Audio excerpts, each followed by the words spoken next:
Welcome to another episode of the All Tens Podcast. I'm your co-host, Josh West. With me, as always, Clay Harris. And today, Clay, we're continuing our series focusing on the EOS model and its components. And in this particular episode, we want to dive into the people component. Ooh, boy. What do you got, Clay? Well, if all of our listeners who have zero people issues, they can just skip past this episode because I'm just kidding. You probably, you can do whatever you want, but you probably have people issues. Two tools here: right people, right seats. That's it. Right people, right seats. Seems really simple, but because it involves humans, it is not. 100% strong in this component simply means we've got the right people, which means they align with our core values, in the right seats, which means the seats are right for the company. They're well defined, and the people whose butts are in them want, and have the capacity to do the job. That's right people, right seats. This episode of the All Tens Podcast is powered by Stretty, the EOS software people love. With EOS Pure Tools, plus additional collaboration and communication tools, you can run on EOS and execute on daily work all in one place. Learn more at Stretty.com. That's STRETY.com. What have you been seeing, Josh, as you work with your teams that's working or not working for them when it comes to the people component?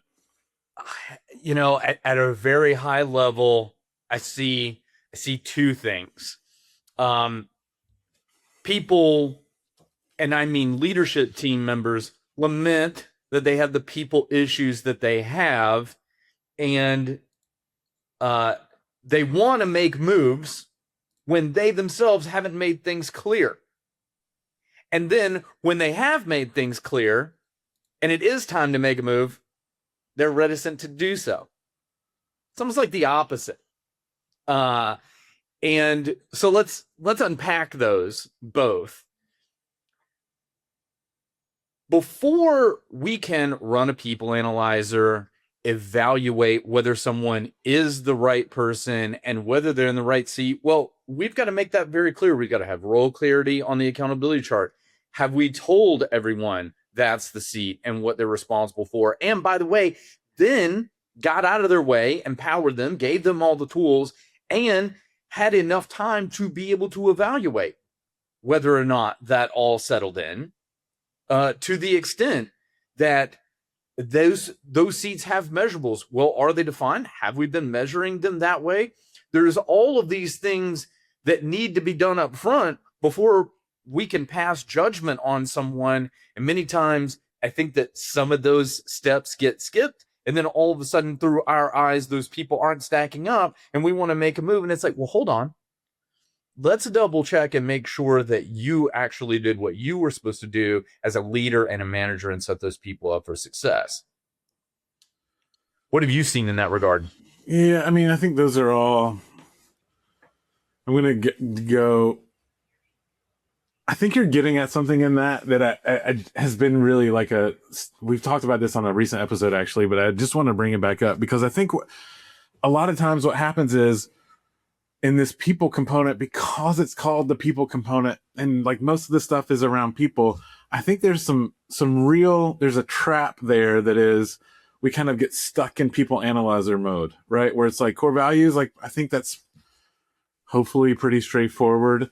Seat stuff, I think we can just get our blinders on and think about GWCing and the seat that it exists.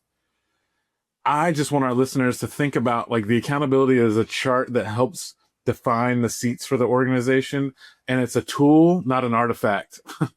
And right, like it's not something that like the accountability chart changes.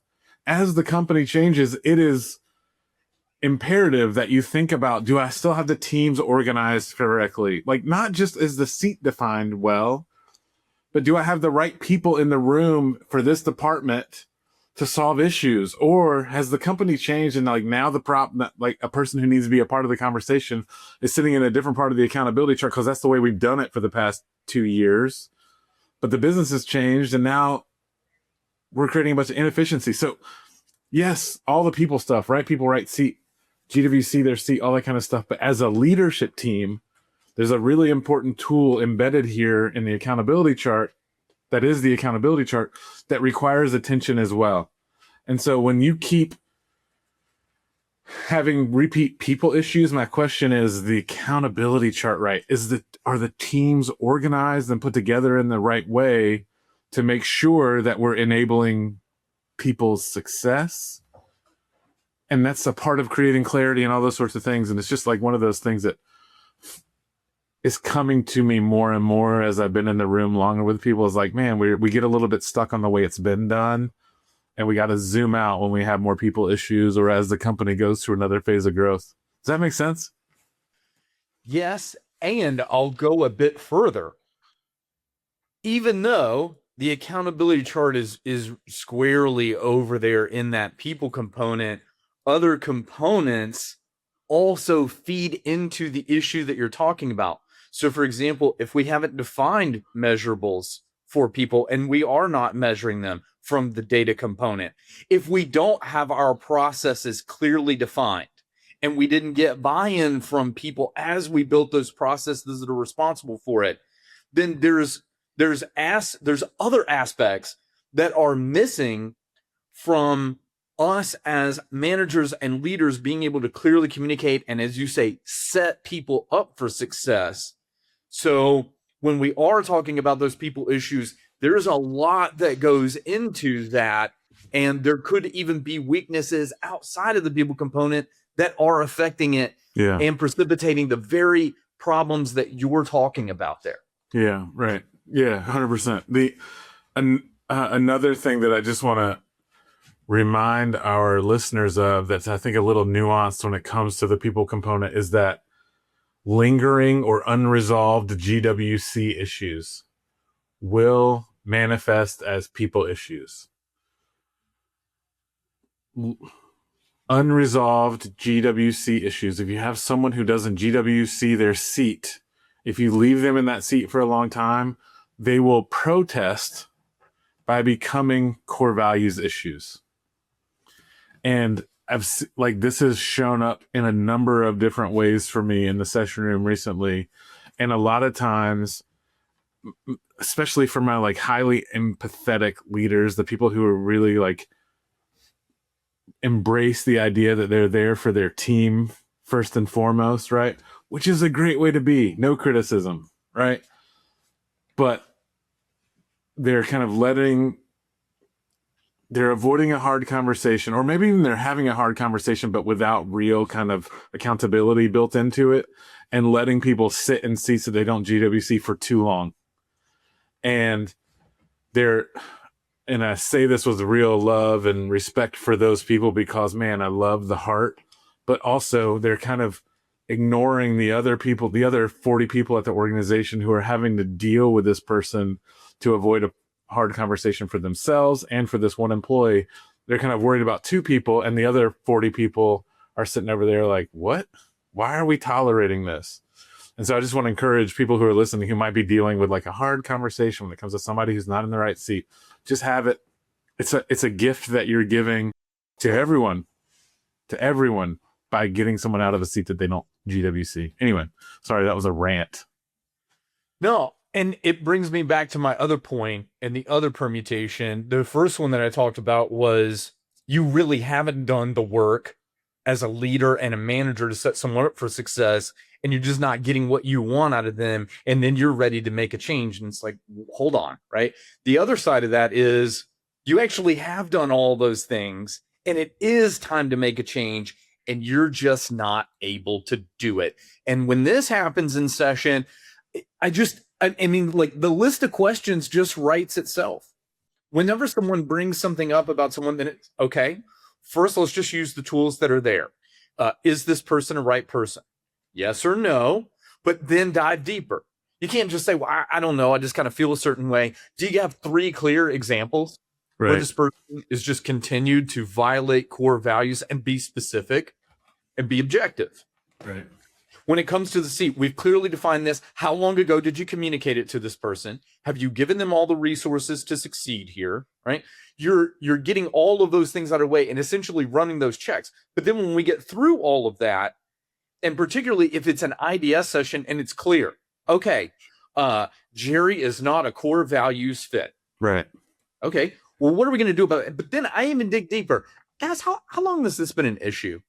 how long have you known Jerry might not be the right person for this Right. organization? And sometimes that answer is, oh, this has been going on for years. It's not weird.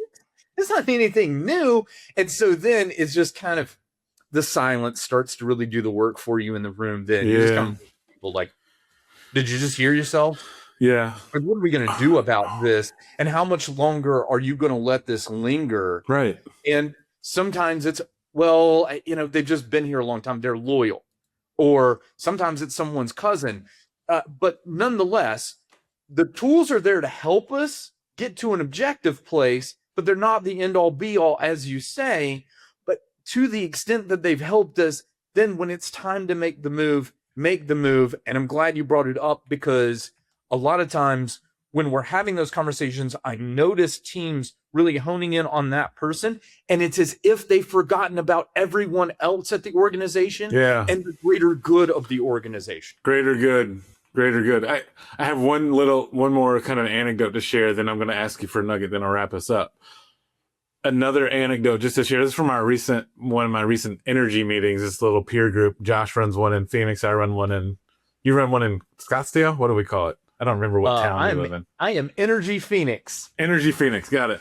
Energy Phoenix. I run one in Raleigh, and it's a peer group. We'd love to see you if you want to come. But a guy was one of the members of the group was kind of troubleshooting an issue that he's having along these lines. And I think this other thing that happens to us, especially when we're thinking about GWC, is like we start thinking, I wonder if I just didn't do a good job training this person, or maybe like I'm not supporting them in all the right ways to help them succeed in their seat. And another person, it wasn't even me, and I don't remember who asked this question, but someone asked like the simplest question. And so it was like, do the other people who have the same job as him struggle? And he was like, no. And then it just sat there. So like, obviously he's doing the right thing for so it was just like this is a cool little anecdote where like, as leaders, I know that our inner critic is pretty loud and it gets in our way so often. Anyway, so that was my little anecdote. Josh, any nuggets to share with the listeners before we wrap it up? I'll give you several, because you just inspired me with that one. This one just happened to me in session last week. Someone on the leadership team was talking about one of their direct reports. There was a lot of energy around this person, a lot of talking. And finally, I simply looked at that leader and said, do you trust them? Yeah. And then it was like, they were silent. They kind of stammered, and someone else even in the room did the work for me and said, that's a no. And there you are. Right. And the other one is, I'll bring you back to kind of a point that I made here, that there are a lot of other tools and disciplines within other components that you actually need to be very strong in order to be strong in the people component. So we talked about having role clarity within that accountability chart. That's table stakes. Everybody understands that. But when we talk about having measurables for people from that data component, really having those processes defined and regularly updated if necessary from the process component, so that someone understands how work's really coming to them, how it's leaving them, how they need to participate in that process each time. And also, please, I beg of you, have quarterly conversations with your direct reports. That is a great opportunity for you guys to have an open dialogue, get the feedback, talk about what's working and what's not working, and really, as a leader and a manager, show up to those quarterly conversations genuinely curious and ready to understand and help your direct reports. What do you got, Clay?